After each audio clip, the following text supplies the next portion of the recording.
Soy Eduardo Merlo Juárez, arqueólogo, antropólogo e investigador de muchos años sobre nuestra ciudad de Puebla, su cultura, sus tradiciones, su riqueza.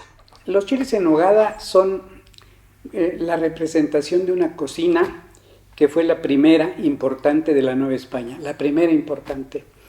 Mientras la capital, la más grande ciudad de la Nueva España, que era México, que sigue siendo, tenía una muy fuerte influencia indígena. Puebla, que se fundó 10 años después de la conquista, se fundó como una ciudad para españoles. Esa fue la idea. Claro, los frailes franciscanos que la fundaron decían para españoles que quieran trabajar con sus propias manos y no molesten a los indígenas. Esa era la idea, que todos los que andaban de vagos, que no alcanzaron encomienda, que buscaban dinero a como diera lugar a costa de los indios, se vinieran a trabajar y aprendieran los indígenas los oficios de España. Entonces fue una ciudad de españoles, ese era el propósito fundamental. No lo fue 100% porque en un territorio mayormente indígena pues no podía haber una isla europea. Así que los indígenas llegaron a construir la ciudad, se quedaron en los barrios y se volvió una ciudad muy parecida a todas las otras de la Nueva España, pero siempre con la idea de que era ciudad española, que el certificado, por decirlo así, la hacía de españoles. Incluso la cédula que la reina Isabel, esposa de Carlos V, da a la ciudad es que se haga Puebla de españoles, ¿sí? Entonces, con esa idea, la Puebla de Los Ángeles empezó a traer cosas de España. Fue la primera que recibió, por ejemplo, el primer trigo que llegó de Europa se sembró en la región de Puebla, concretamente en el Valle de Atlisco, y los primeros molinos de pan moler, como les decían, molinos de harina para hacer pan, estuvieron en Puebla, a las orillas del río San Francisco. Eran propiedad de los franciscanos, pero luego hubo muchos otros molinos, de tal manera que el primer pan de trigo que hubo en estas tierras fue de Puebla. Y el primer vidrio que hubo, no era posible traer en barco vidrios desde España, no aguantaban, se quebraban. La primera fundición se hizo en Puebla. Los primeros alfares o talleres de Talavera se hicieron en Puebla. Los primeros jabones y derivados se hicieron en Puebla por una razón. Puebla fue la primera ciudad que recibió cerdos que no había en América. Vinieron de España y a Puebla directamente, así que Puebla tuvo los primeros criaderos de cerdos, los chiqueros, en la parte poniente de la ciudad.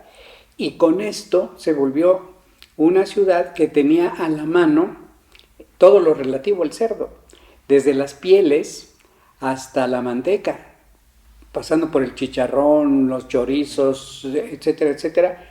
Puebla era la ciudad del criadero de cerdo. Incluso uno de los primeros motes que le ponen a los poblanos es chicharronero, poblano chicharronero, y luego ya nuestros admiradores de otras partes le aumentan cortabolsas y embustero para que suene en verso. Los cerdos hacen rica la ciudad. Y viene otro dicho, 4 cosas come el poblano: cerdo, cochino, puerco, marrano. Es decir, el cerdo está presente siempre, y con él empiezan a llegar las especies que no se conocían, o las especias, como también se dice, no se conocían en América. Y con todo esto, la cocina poblana empieza a enriquecerse. Insisto, mientras la de México es muy indígena, variada, rica, extraordinaria, la de Puebla es muy de origen español, muy de origen español. Y aquí entran los chiles en nogada. Son un platillo, pues, ¿qué diré? Más del 90% de origen español, por los ingredientes que tiene, y con el gusto, inclusive, de España en la Puebla de Los Ángeles, dulce.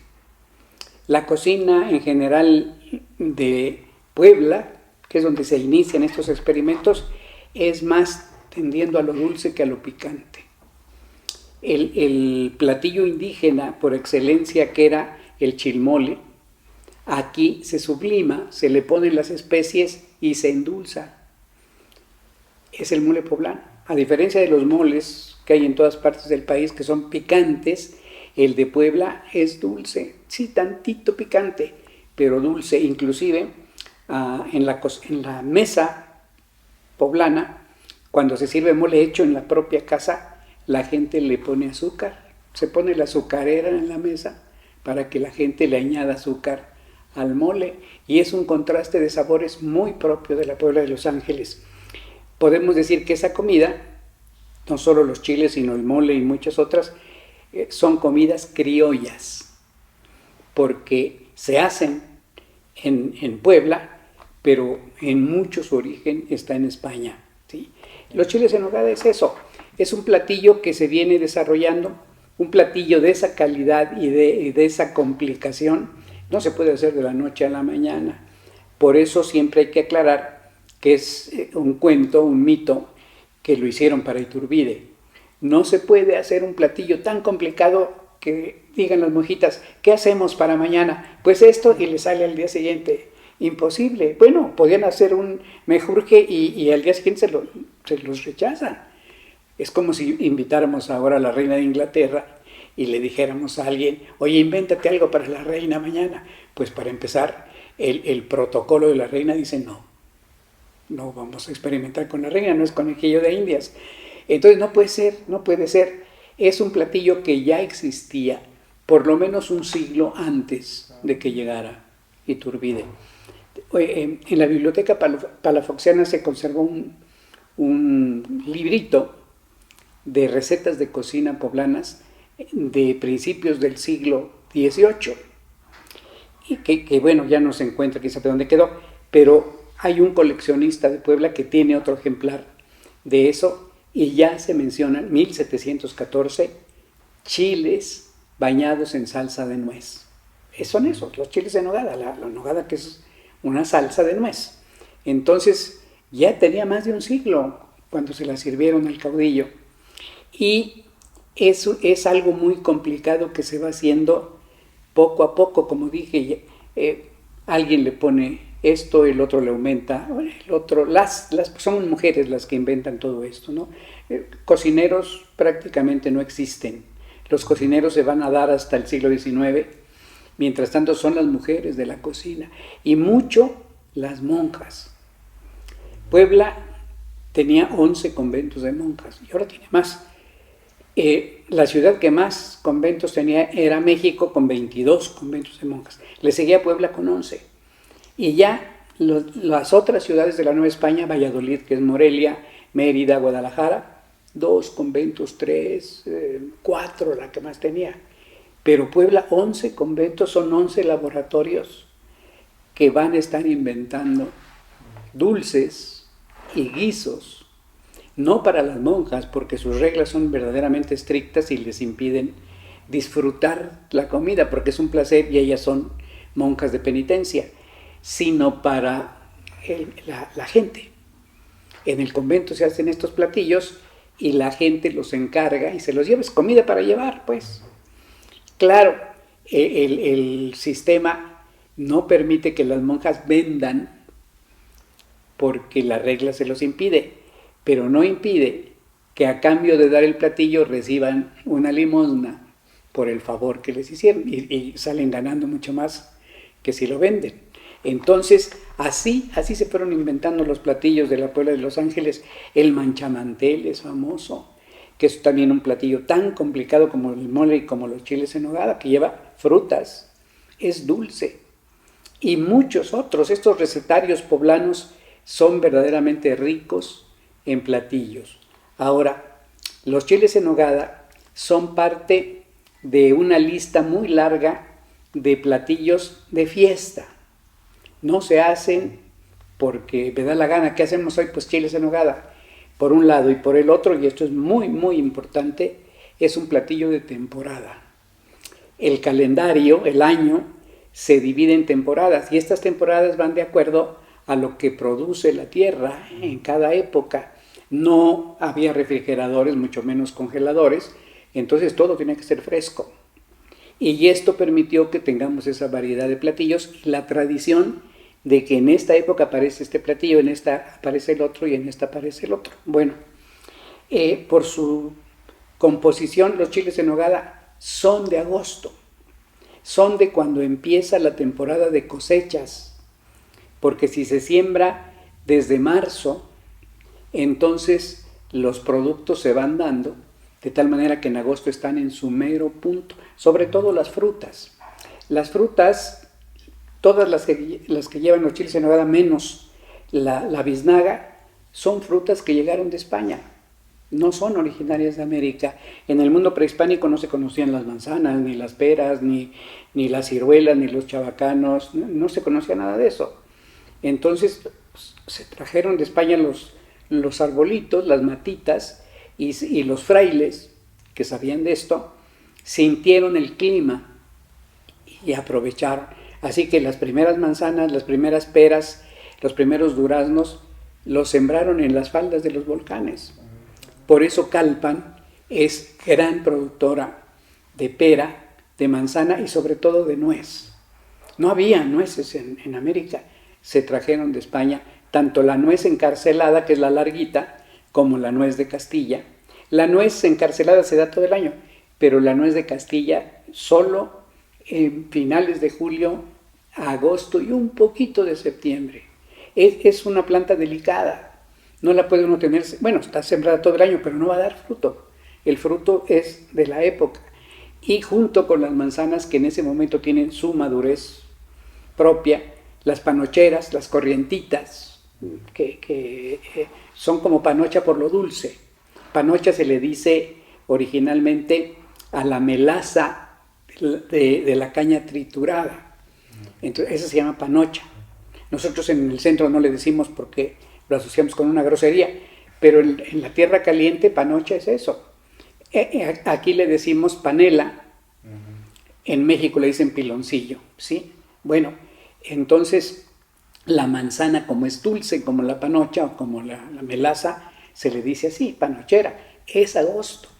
El durazno criollo, el durazno que no es fino, que no es grandote, como el que nos viene de Estados Unidos o de Chile, sino que es el duraznito que se da en esos árboles, no solo de Calpan, sino de Huejotzingo, de todas las laderas del volcán frío, porque ya para el sur del volcán tenemos tierra caliente y ya no las encontramos.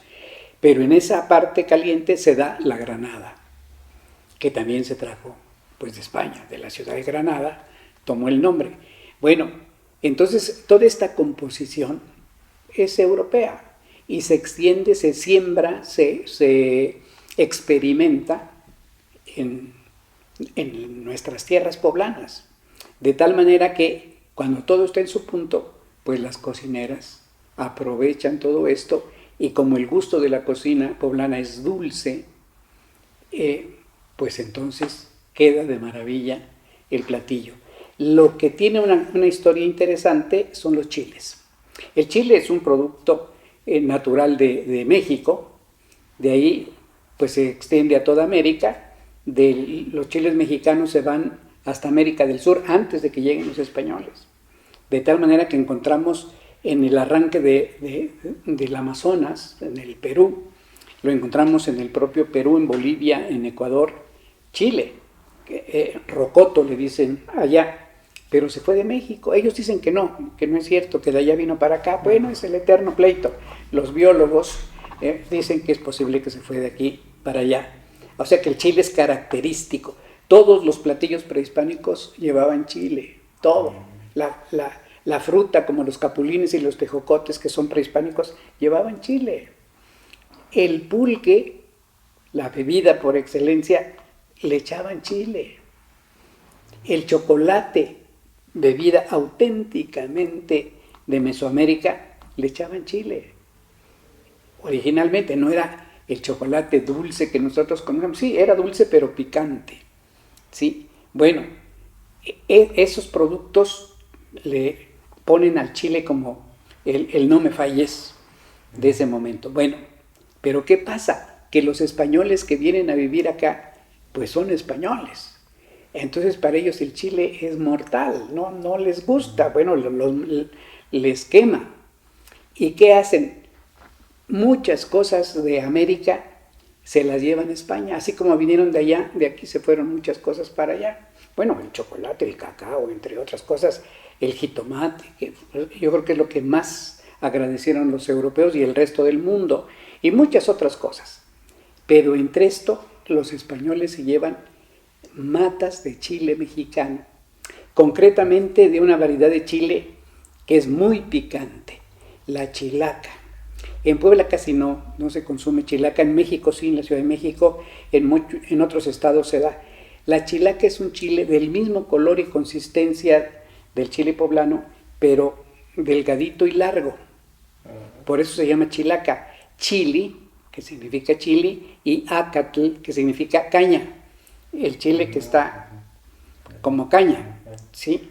Bueno, se llevan a España las matas y las siembran en los huertos españoles, seguramente conservó algo de su picor, y los ingeniosos hortelanos españoles injertan la chilaca con el pimiento que se trajeron de África, porque los españoles siempre fueron viajeros, siempre fueron comerciantes y enriquecieron su cocina con cosas de todos lados.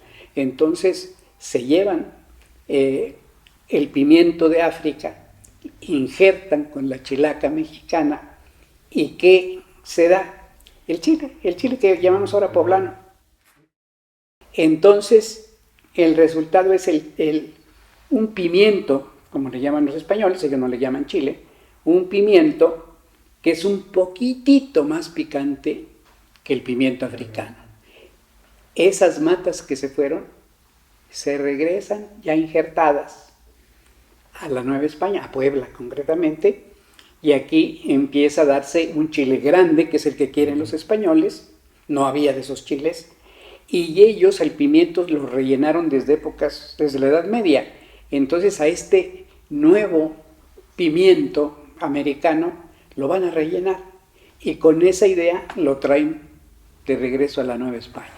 Entonces aquí se vuelve a sembrar y recobra un poquito de su picor. Se siembra en la zona de Tehuacán, en Miahuatlán, y se da de maravilla. En Miahuatlán sí recupera mucho de su picor, pero se siembra en otras partes del estado y es un chile que con suerte llega a picar, pero generalmente no pica, es tantito picante, que eso es lo que le da pues interés, porque cuando un chile no pica absolutamente nada, pues es como si estuviera uno comiendo pasto o mordiendo una verdura, ¿no? El caso es que pique tantito, que dé ese saborcito picoso, que es el que nos gusta a los mexicanos. Pues bueno, entonces este chile que regresó no se le dice pimiento, en España sí. En cuanto llega, los poblanos le empiezan a decir tornachile.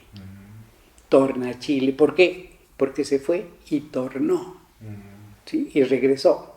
Y claro, si los españoles lo rellenan, aquí lo empiezan a rellenar de lo que se pueda, de maíz, de frijoles, de queso. Otra cosa que llegó de España, las vacas, con ellas la leche, y con la leche el queso. No había en la Mesoamérica, no había absolutamente nada de eso. Entonces se inventan los chiles rellenos de queso. Y con el tiempo, con la manteca que abunda en Puebla y con las aves de corral, las gallinas que dan abasto suficiente de huevo, se inventa el capeado. ¿Por qué se inventa el capeado? Porque es una manera de adornar el platillo, sobre todo en la segunda mitad del siglo XVII para adelante, cuando entra impetuoso a la Nueva España el barroco. El barroco. ¿Qué es el barroco? El barroco es un estilo de vida que tiene arte, que tiene música, que tiene alimento, que tiene moda exuberante. Todo hay que llenarlo de adornos, hay que exagerar, Por eso las iglesias, las que conservan sus elementos barrocos, se nos caen encima. Tonantzintla, que tiene la Capilla del Rosario, que bueno, en México la catedral está llena de altares dorados, la iglesia de Santa Prisca en Tasco, en fin, podemos hacer una larguísima lista. Aquí la iglesia de San José, que todavía conserva sus retablos dorados. El oro es el color preferido del barroco. Entre más dorado, más barroco, y entre más barroco, más a la moda. Las señoras se van a vestir con unos vestidos amplios, llenos de bordados de hilo dorado. Se traen lentejuelas, se traen chaquiras, y con la nao de China pues enriquece todo esto más. Entonces ese es el barroco, el horror a dejar espacios sin adornar, tanto de la persona como del ambiente en donde vive, de lo que come y la manera como habla. El barroco exagera en el vocabulario, ¿sí? La manera más complicada de decir una cosa es el barroco. Eso se nos quedó a los mexicanos, se nos quedó. Y cuando alguien dice, bueno, pero ¿cómo hablaban los barrocos? Yo digo, oye a Cantinflas y entiendes el barroco. Que puedes estar diciendo media hora algo y no dijo nada, pero sonó bonito, ¿sí? Eso es el barroco. Y en la comida, entonces, el oro del barroco, el oro de los vestidos, es el capeado de los platillos. No se usaba capeado antes, se capean la pierna de cerdo, se capean la carne, y ¿por qué no? Los chiles, ¿sí? Y entonces se descubre que los chiles son mucho más atractivos capeados que sin capear, y se vuelve una obligación que la cocina poblana, que los chiles, aunque no sean en nogada, deben ser capeados, en caldillo, secos, hasta un producto muy indígena que es el guasontle, que realmente amaranto, se capea para revestirlo de lujo. Por eso, cuando la gente empieza con esta polémica que es absurda, los chiles van capeados o no capeados. Si los chiles son barrocos, tienen que ir capeados. Claro, la cocina es tan amplia y tan variada que si a alguien le gusta sin capear, pues que no los capee.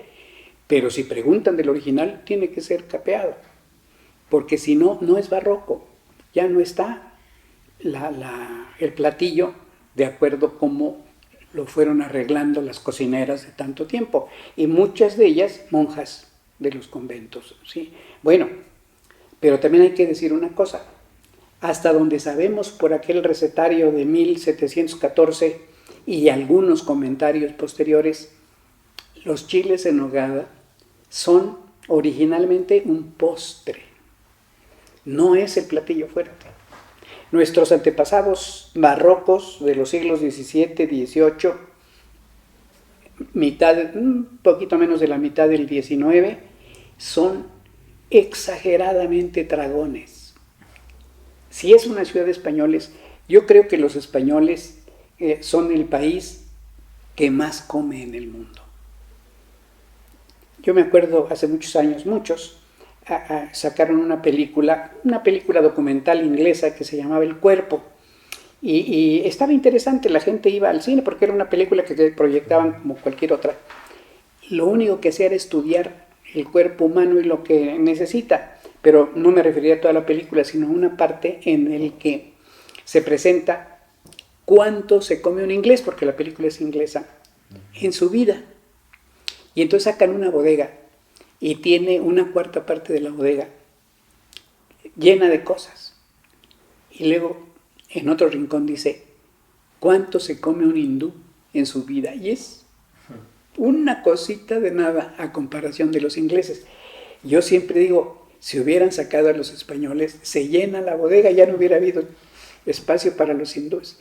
Entonces, los poblanos de la época virreinal, pues se sienten súper españoles y entonces comen como los españoles. Las comidas de lujo, de fiesta, deben llevar muchos platillos, si no, no vale la pena. Se le llama tiempos a cada uno de los platillos que se va dando. Y bueno, hay fiestas que llevan hasta 20 tiempos. Eso no quiere decir que se coman 20 platillos, sino que la gente escoge los que quiera, que generalmente son la mayoría, ¿sí? Pero bueno, entonces, entre estas comidas hay las entradas, ¿sí? Luego las sopas, los pucheros, lo caldoso, luego el plato fuerte y luego los postres, ¿sí? Postre, la palabra postre quiere decir postrero, lo que se come al final, ¿sí? Entonces, los chiles son eso, es un platillo postrero. ¿Por qué? Porque estaba relleno solamente de fruta, no tenía carne, no era el platillo fuerte. Si hubiera tenido carne, hubiera sido el platillo fuerte desde el principio. Entonces, la fruta fresca, combinada con la fruta cristalizada, la fruta azucarada, le da más dulzura al platillo. Entonces es exageradamente dulce. Y este es el platillo que se va desarrollando en Puebla hasta el siglo XIX. Ahora, la revolución insurgente, la revolución de independencia, termina en 1821. Ahí es cuando los españoles dicen, ya perdimos, ya no hay qué hacer aquí, y empiezan a retirarse a medida que los insurgentes avanzan tomando las ciudades. Bueno, el Congreso de Iguala, que es la capital del nuevo país, mientras tanto, decide que ya hay que echar a los españoles. Y el último reducto fuerte de españoles está en Puebla. Puebla todavía tiene gobierno español y todavía tiene autoridades españolas. Entonces, este Congreso de Iguala nombra a Agustín de Iturbide, que entonces era coronel, para que con un grupo de insurgentes venga a echar a los españoles de Puebla para que salgan del país. Y él obedece. Así que no es ninguna autoridad, es simplemente el caudillo nombrado en Iguala para que venga a echar a los españoles. Y llega a Cholula, acampa en Cholula y pide a los españoles que se vayan. Y les dice, miren, aquí traigo un ejército bastante fuerte, sé cuántos tienen ustedes, sé que no aguantarían un ataque mío, pero les doy la oportunidad de que se vayan. Los dejo que se lleven todo lo que tienen, sus armas, sus cañones, todo, váyanse. No los vamos a estorbar. Y limpien la ciudad, déjenla libre para que nosotros entremos. Si no, atacamos la ciudad. Entonces, pues los españoles lo piensan y dicen sí, nos conviene. Entonces se van, agarran sus cachivaches y salen de la ciudad. Iturbide entra triunfal el 2 de agosto de 1821. 2 de agosto. Porque la gente dice, no, que el 28 de agosto es... No. El 2 no es su santo ni nada que se parezca. El 2 de agosto entra. Le ponen arcos de triunfo en la Avenida Reforma, que es por donde entra, flores en el piso, balcones adornados, en fin. Y por supuesto, cuando él avisa que ya va a llegar, la ciudad pues empieza a prepararse para recibirlo. Y entre esto la comida. Pues lógico, la comida le toca al obispo. Y el obispo, autoridad en los conventos, encarga a diferentes conventos las entradas, los platos caldosos, los platos fuertes y los postres. Entonces, entre esto, le encarga al convento de Santa Mónica, pues uno de los postres. ¿Y qué hacen las monjitas? El viejo postre de chiles rellenos de fruta, pues es lo ideal. Entonces ellas van a preparar con mucho entusiasmo este platillo, pero les platican que la bandera de España ya no funciona, que estos insurgentes patriotas traen una bandera que tiene verde, blanco y rojo. la bandera de las 3 garantías. Y ellas, muy ingeniosas, dicen, pues vamos a rematar el platillo con perejil y con granada, para que con la nogada forme la bandera de las 3 garantías.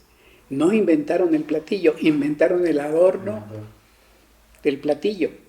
Y se lo ofrecen, dicen las crónicas, Agustín de Iturbide en una comida en la casa del obispo, que es ahora el Correo, en la esquina de 16 de septiembre y la 5 Oriente,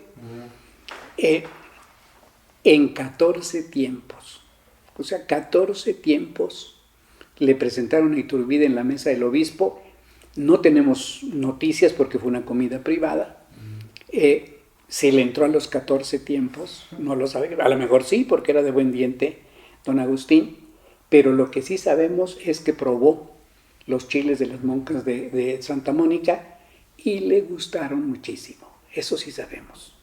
Entonces, por eso, lo que fue simplemente un acontecimiento se volvió mito, porque la gente que no sabe dijo, pues en agosto era su santo, entonces las monjas de Santa Mónica tienen como patrón a San Agustín, pues entonces fue por su santo y por su santo patrón que inventamos el platillo. No. Agustín de Iturbide no estuvo aquí el día de su santo.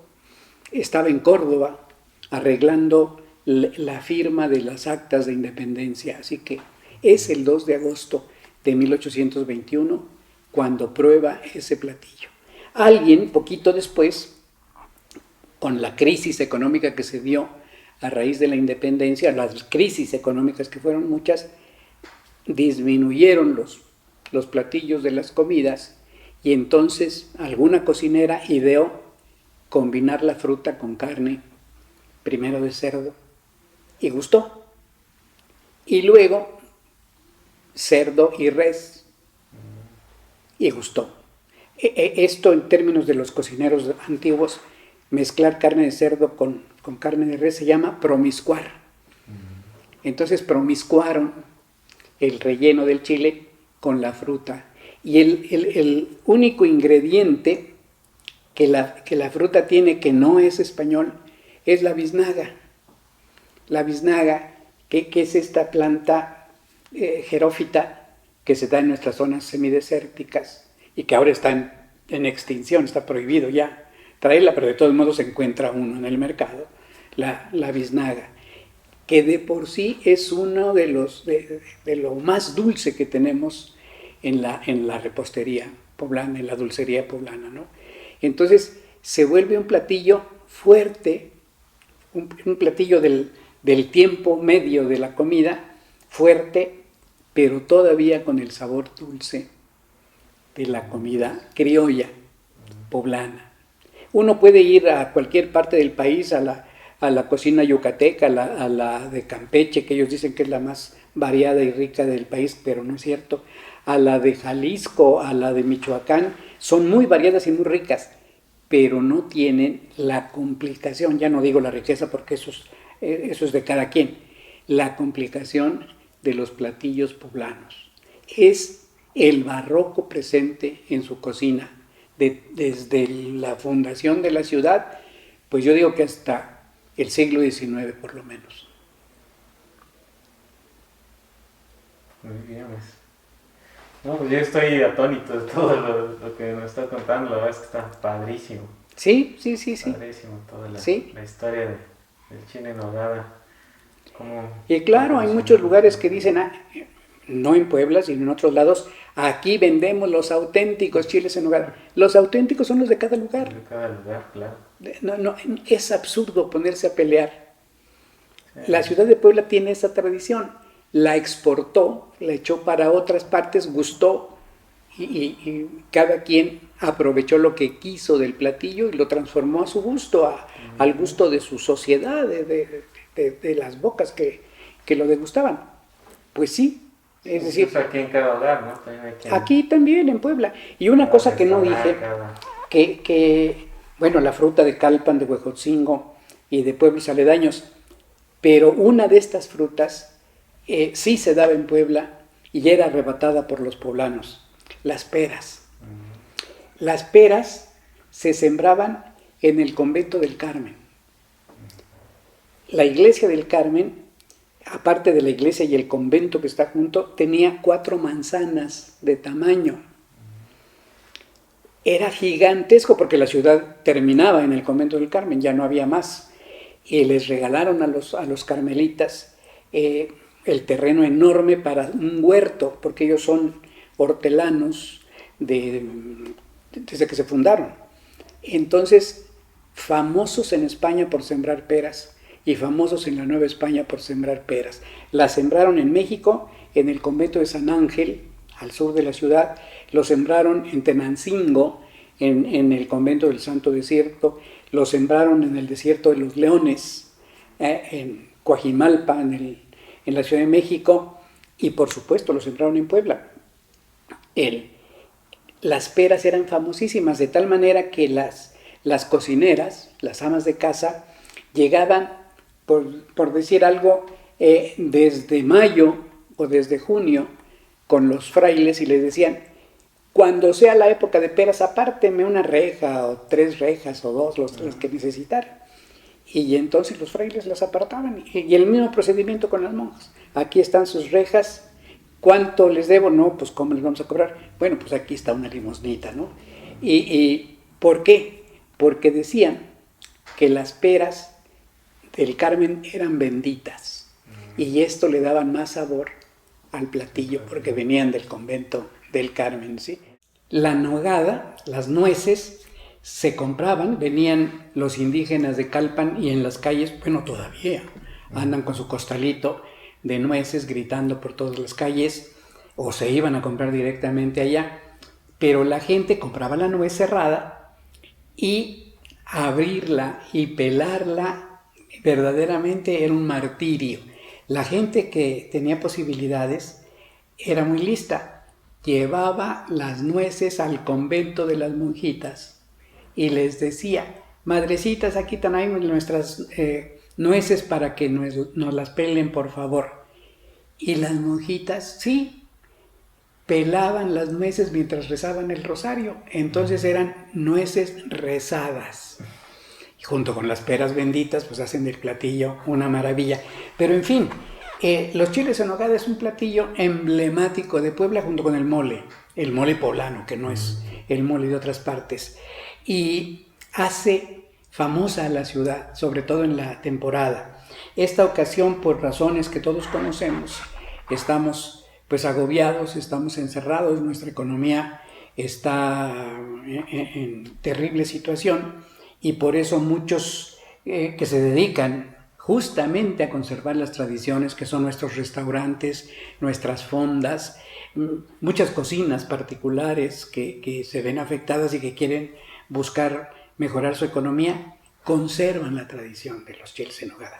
Hay que ir, hay que consumir, hay que buscar la manera de que estas personas pues sigan en estas actividades, porque al fin y al cabo ellos son el motor que conserva la tradición. De no existir ellos, los chiles de las casas pues serían ocasionales, porque también la economía de la casa, la doméstica, no anda tan buena como quisiéramos. Los chiles en nogada, insisto, son como nuestra bandera. Hay que hacerla ondear por todos lados, y si se va para otras partes del país, bueno, si se va hasta los Estados Unidos, yo he visto anunciados chiles en nogada en Los Ángeles, en Nueva York, pues qué bueno, ojalá y conserven el platillo sin cambios sustanciales hasta donde se pueda, porque así están haciendo famoso a nuestro país y engrandeciendo a nuestra Puebla de Los Ángeles.